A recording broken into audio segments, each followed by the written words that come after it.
বিশ্ব ইতিহাসে কৃতদাস প্রথার করুণ কাহিনী আমরা প্রায় সকলেই কম বেশি ইতিহাস বইতে পড়েছি।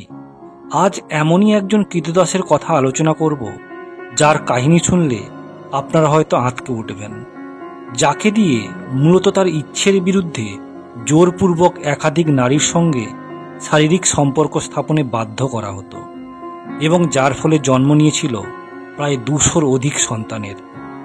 আজ সেই কাহিনী আপনাদের সামনে তুলে ধরব। আসুন জেনে নেওয়া যাক কি সেই কাহিনী। আসল নাম রক জোনসে ফ্লোরেন্সিও, যিনি পরিচিত ছিলেন পাটাসিকা নামে। 19 শতকের প্রথমার্ধে সাও পাওলোর সারোকাবায় জন্মগ্রহণকারী একজন কৃষক পরিবারের সন্তান ছিলেন ইনি। খুব অল্প বয়সেই ভাগ্যের নিয়মে ইনিও একজন কৃতদাস হিসাবে বিক্রি হয়ে যান। ওই সময়ে ব্রাজিল সহ বিস্তীর্ণ আমেরিকার ইকোনমির একটি বিস্তীর্ণ অংশ জুড়ে ছিল এই কৃতদাসদের শ্রম। পাটাসিকা তার শারীরিক আকৃতি এবং কর্মক্ষমতার কারণে বরাবরই অন্যান্যদের থেকে ছিল আলাদা। উচ্চতা ছিল 7 ফুট 3 ইঞ্চি এবং সেই সঙ্গে কায়িক ক্ষমতা ছিল অপরিসীম। ছিলেন বুদ্ধিমান ও শক্তিশালীও।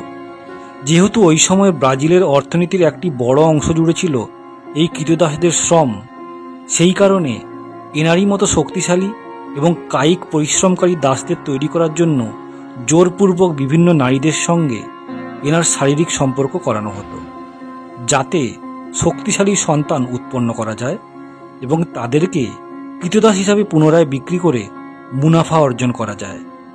একটি হিসাব থেকে জানতে পারা যায় যে ইনি এভাবেই প্রায় 200-এর অধিক জনের পিতা হয়েছিলেন। শুধু তাই নয়, ব্রাজিলের সান্তা এল দোসিয়া সান কার্লোস শহরের প্রায় 30% মানুষের শরীরেই নাকি ইনারি রক্ত আজও বয়ে বেড়াচ্ছে। কৃতদাস হওয়া সত্ত্বেও অন্যান্য কৃতদাসদের থেকে বরাবরই আলাদা সুবিধা পেতেন ইনি। যথেষ্ট যত্নে রাখা হতো এবং নির্দিষ্ট সময় অন্তর অন্তর শারীরিক পরীক্ষাও করানো হতো। এভাবেই এনার জীবন অতিবাহিত হচ্ছিল যতদিন না পর্যন্ত দাস প্রথা বিলুপ্ত হয়। পরবর্তীকালে ইনি দাসত্বের শৃঙ্খল থেকে মুক্তি পান এবং মালিকের কাছ থেকে উপহার স্বরূপ একটি জমি উপহারও পেয়েছিলেন এবং বিবাহ করেছিলেন শেখা পালমিরা নামের এক মহিলাকে, যার মাধ্যমে ইনি 9 সন্তানের পিতা হয়েছিলেন। 1958 সালে ইনি যখন মারা যান, তখন এনার বয়স হয়েছিল 130 বছর।